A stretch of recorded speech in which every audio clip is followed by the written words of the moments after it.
We're a little late getting a start, but that's okay, yeah? It's roughly 7 o'clock. Is it really? It's roughly 6:47. Alright, let's fire this off. Let's get these rounds going. There's a gajillion players here tonight. A gajillion. Did we have a full 20 tables? We had 18 tables. Okay. So 37 players in a row. Right. Gotta buy.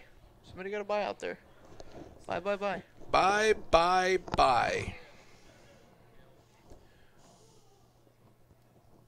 As you can see scrolling across the bottom, I am the handsome John Douglas and joined by Taylor, 5 Feet of Fury Gun. I'm excited to be here and commentating Modern tonight. Me too. Spent this weekend at the pre-release. Who did we ever? Some more than others. Yeah, I mean, you really grounded out. I really hate myself. You had to feel awful yesterday. Yesterday wasn't bad. Today was really bad. Oh, was it? Yeah, well, the AC of my apartment went out, and I'm working from home. Oh, jeez.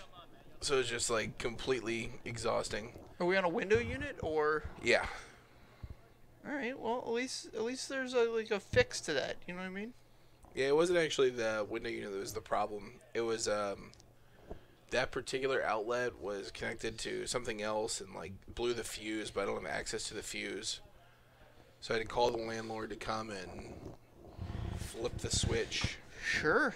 So we had like a good 3 hours of no AC, which was a little bit rough. Looks like Patrick's going to get us started off right with Monastery Swiftspear. Yeah, he's on this Prowess deck. It looks like blue-red. Probably has that Storm Chaser Mage. I would think so. A Noble Hierarch out of the Bant Eldrazi deck. Doesn't get much better. Looks like we're going to have a bolt for it if we want it. I can't imagine not bolting here, but I've seen crazier things. Yeah, his hand is Island Storm Chaser Mage, and that is something that some players just can't pass off. But there you see, he bolted the bird. Yep. Hyper important, especially in this Bant Eldrazi deck, when your bolts can't kill anything else anyway. All right, here's an Ancient Stirrings. Oh man, if he stranded him with only one land in hand, well, I think I saw a Cavern of Souls. Okay, so we know that's not the case.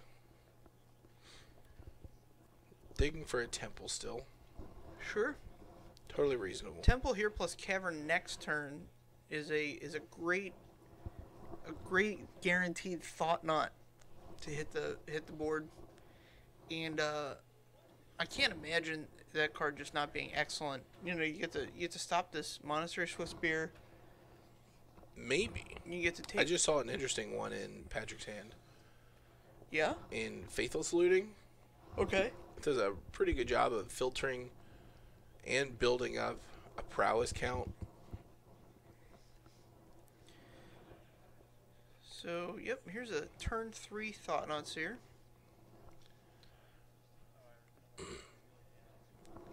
Alright, so a Faithless Looting and a... Takes the team at Battle Rage. I don't know. I might have taken the Faithless Looting here. I would have 100% taken the Faithless Looting. The Double Strike doesn't matter until he gets on like a... I can't imagine what it would be because you would need Become Immense. Oh no, we're Faithless Looting now. He drew another Storm Mage. Or Storm Chaser Mage. Okay, so we're drawing 2. Can't cast the Swiftspear now. Man, this is rough. You keep the one you can cast and it cycles, I guess. Hey, well, no. Attack, and then if you twisted image your Swiftspear, well, see, you could have gotten that the Thought Knot Seer down on the block. Sure. Because I personally would not have read Island for twisted image. Oh no. He draws a card off of that too, right? Right.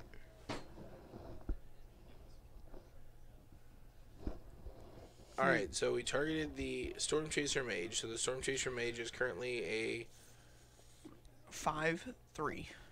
5, 3. So 5's a big chunk of damage here. Yep. So I could see where this could be a combo where if you have Twisted Image and Teamer Battle Rage, Sure. you can flip them, and that's interesting. That's a concept I could consider exploring.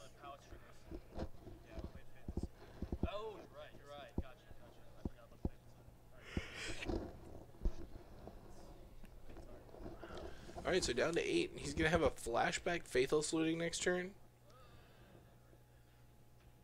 Alright, let's see what Tyler can generate here. I'm sure he would love to see another...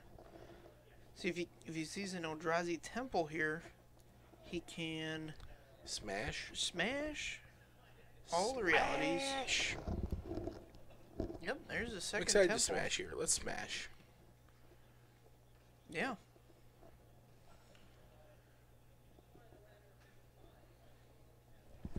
Is he dead if he swings in?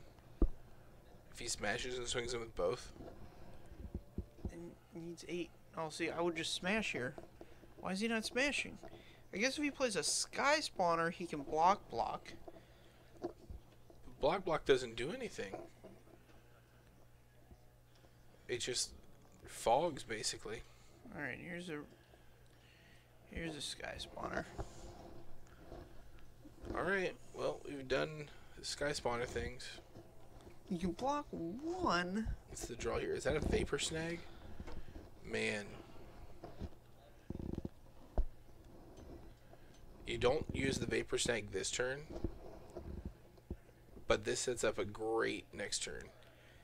Or you use the Vapor Snag this turn to deal 2 points of damage. Well, I would attack with the Swift Spear as well. Oh yeah, but it just gets jumped. So he takes one off the Vapor Snag and 2 off the Flyer, and so he puts him down to 5. Yeah, 5 is a relatively safe life total. Yeah, I don't think. Also, Vapor Snag is an instant, so I would have been perfectly fine just swinging with both and seeing how he blocked, and then Vapor Snagging after that. You had the relevant target. Even Vapor Snagging the Thought-Knot Seer puts a card into your empty hand that you can very possibly play. I'm assuming this Prowess deck is low to the ground. Yeah. And he's got Tyler blocking. This is not where you want to be as the Bant Eldrazi player. Blocking. Blocking is bad. He gets to displace the Storm Chaser Mage here. Okay, Tyler calls the bluff here. And he just takes 1. Patrick wisely not casting a spell.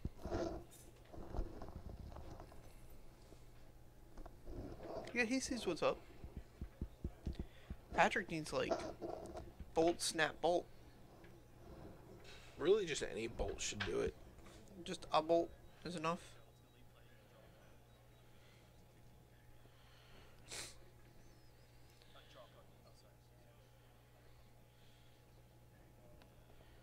Oh, see, no, we sped that up. He had a chance to cast that Vapor Snag. Yeah.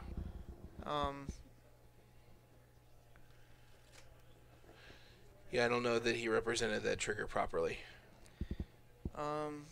Yeah, that's difficult. I don't... It's whatever. Yeah. I don't think he misrepresented it. Okay. So here the Thought-Knot has to come in. You gotta send with that. Oh, everybody in the pool.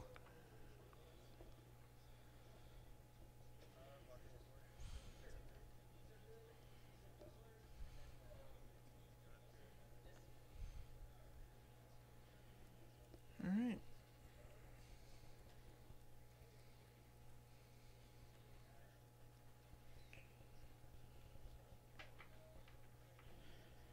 This is interesting.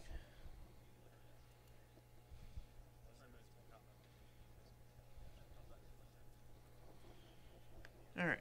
So Patrick's going to have a pull another turn here. So he needs one of these to be a bolt.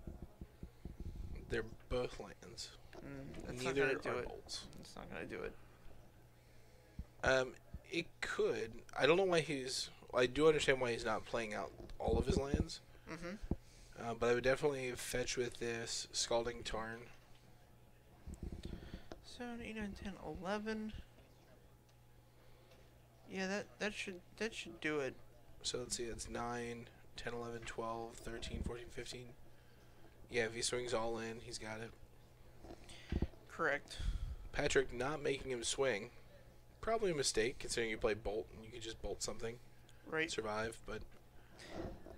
I think he had a small sequencing error there because Tyler had seen the polluted delta. Right. And he played the other land that he had. Whereas if you play the polluted delta as your land, then you can bluff this land as a spell. Correct. Yeah, it's an interesting matchup. So overall, what'd you think of the set? Just overall, Amonkhet, what do I think of this set? How'd you like the cards? How'd you like the patterns of play? So there are... Obviously, I've only played it in sealed.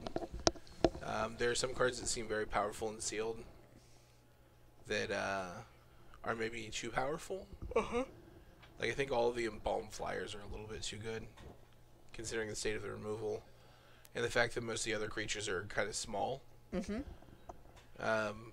But I like the play a lot. Like, at no point during the weekend did I ever feel like, you know, I'm not enjoying playing this game of Magic. Okay. Even games where I was, like, completely out of because, you know, I drew too many lands or I didn't draw enough lands or whatever. Sure. Even then, I was like, oh, man, if I get this third land now on turn 8, still have got a shot if he, like, bricks a couple draws. So it's interesting. I like some of the synergies. I think it'll be much better for draft than it is for sealed. I think that's true of a lot of the sets that have happened recently. It feels like sealed deck is a little bit of a afterthought. I disagree for Aether Revolt. Totally agree with Kaladesh. Yeah. I was thinking about the Innistrad and Battle. Oh. As well. So I think Innistrad was sweet for sealed. Oh, yeah? Yeah. Adding Eldritch Moon made it worse, I think.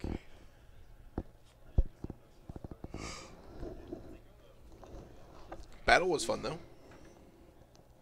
Yeah, I mean, green was unplayable, but...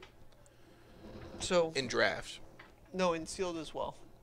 The cards just didn't match up at all. Man. Didn't match up at all. I don't know, like the 2-3 convergence guy or whatever.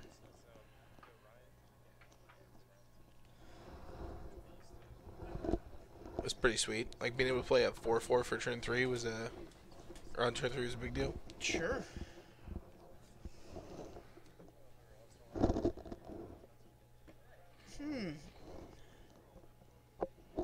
What are you humming about? I'm just looking at the chat. Okay. Seeing how you guys are doing out there in chat land.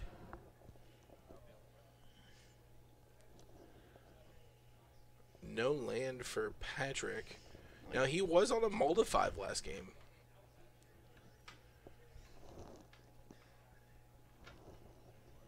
Going to a mold of 6 this time. I did see Manamorphose in hand. So he does get to play that card, which is pretty sweet, actually. From Patrick, Manamorphose? I can get down with that card. Yeah, it's solid. It's basically a free cantrip in this deck. I like the idea of theoretically being able to twist and image my Storm Chaser Mage and then crushing my casting Teamer Battle Rage. Teamer Battle Rage to win the game. Yeah, in theory that's pretty sweet. This hand's got a couple lands. Don't see any guys, but he does look like he has a sleight of hand to start things off. Sure. And he gets to scry. So he's going to see 3 cards on turn 1.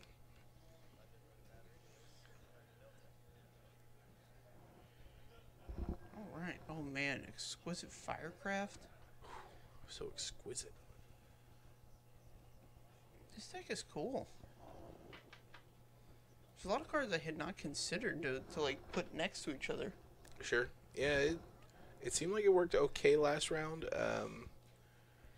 I feel like he could have potentially piloted it a little bit better. Yeah, there was some parts that were he was just a little bit loose on. I wanted him to tighten up just a little bit. Mm-hmm.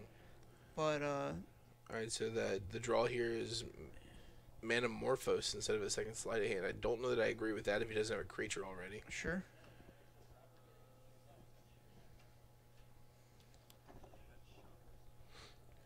So here, they're both cantrips. Sleight of hand costs 1. Manamorphose essentially is free once you have the 2 mana, and he does have mana in hand. The difference being Sleight of Hand is better at setting up a big turn, Yeah. and Manamorphose is better at going off on a big turn. And I don't think he's set up yet because he doesn't have a Prowess creature. A land was the draw there. Yep, and here we have the turn 1 hierarchy is just so important for Tyler. I mean, having played this deck, I keep this almost all the time, especially if even if I don't have like a follow up that yields me like a turn 2 or 3 creature, I keep it when I have Ancient Stirrings. What is that? So he Vapor Snags the Hierarch and bolts Tyler, is what happened there. I'm 100% on board with Vapor Snagging the Hierarch instead of bolting it, but then save your bolt, man.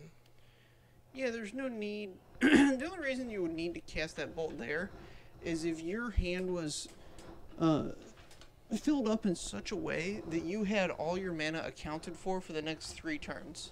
Yeah, and he clearly doesn't. And that's not where Patrick is right now. So you're not going to win this game off of Vapor Snags and Lightning Bolts. Right. You're going to have to get in there with some creatures, and you don't have them yet. So you need to be sequencing your turns to get a creature so that these spells are doing double duty.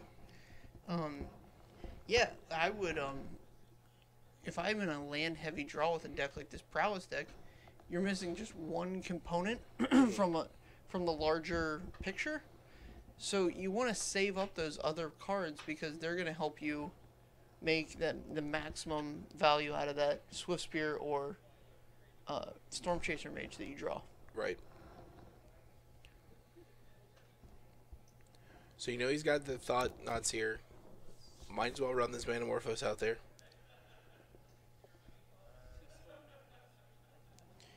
Alright, so here's a Vapor Snag. Now, this is where...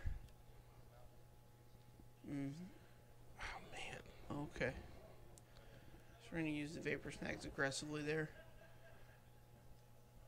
That's fine, as long as Tyler doesn't have the Eldrazi Temple there. And looks like he doesn't.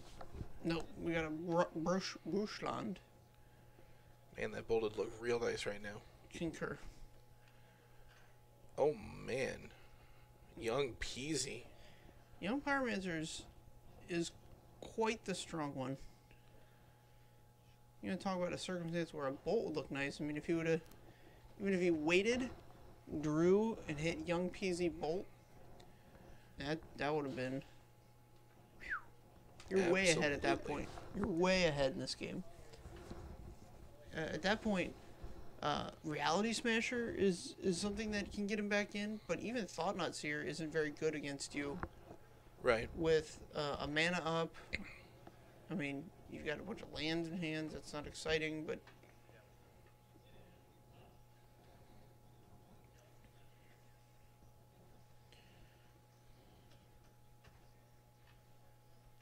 Alright. Patrick taking himself down to 10. You get this Thought Knot Seer out.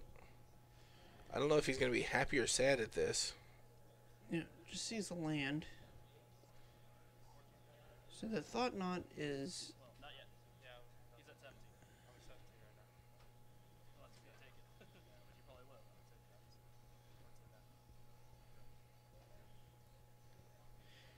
say that. Right.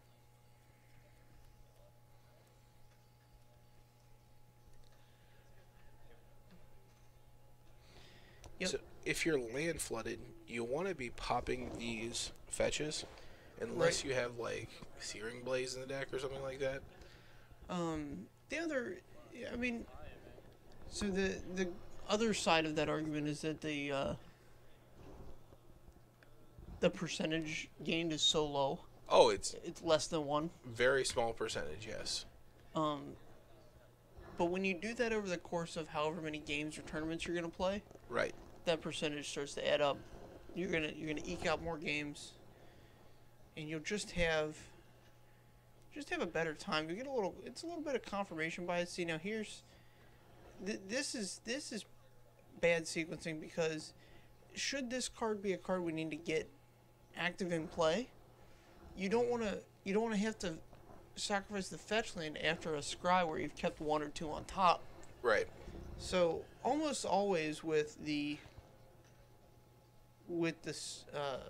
what's it called, Serum Visions, you sack your fetch lands first. Almost always. I'm not one to say never. I'm Justin Bieber. Never say never. Never say never. I hope he has like something that draws him a bundle of cards here. A bundle? Yeah.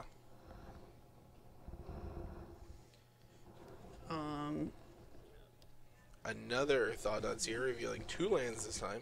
We got the Pony Sleigh Station back in the room. Oh God. Love that. Love that screen name, buddy. I'm gonna keep saying it. I mean, clearly you are. Getting there for 7 is going to cut Patrick's life total in half. You can't afford to block this. Don't do it. Especially when you have especially when you have a lot of fool. cantrips, you can move through your cantrips to generate a lot of blockers with that young Primacer. Oh, so he put one on top with the, and he just doesn't have any targets. For what? Oh, I saw him pick up his deck and start shuffling. I was like, oh, he just must not have any targets. Oh, he's got targets. He should have gotten a Steam Vents if he's going to get a Mountain. He might only have 1. It's possible. But yeah, that's why you don't do that. Alright. What's the draw here? Well, like I said, only a Sith deals in absolutes. So here's a Titan Strength, couple lands left in hand. Is that what you always say? Well, not always, because that would be an absolute. Only Sith deal in absolutes. I was trying to get a prequel meme in there for you. I know you like your prequel memes. You got it in there. You snuck it in. I didn't sneak it. I was I was kind of blunt with it. Yeah. Kind of forced it in there. Wedged it in. Like a big man in the center seat of an airliner.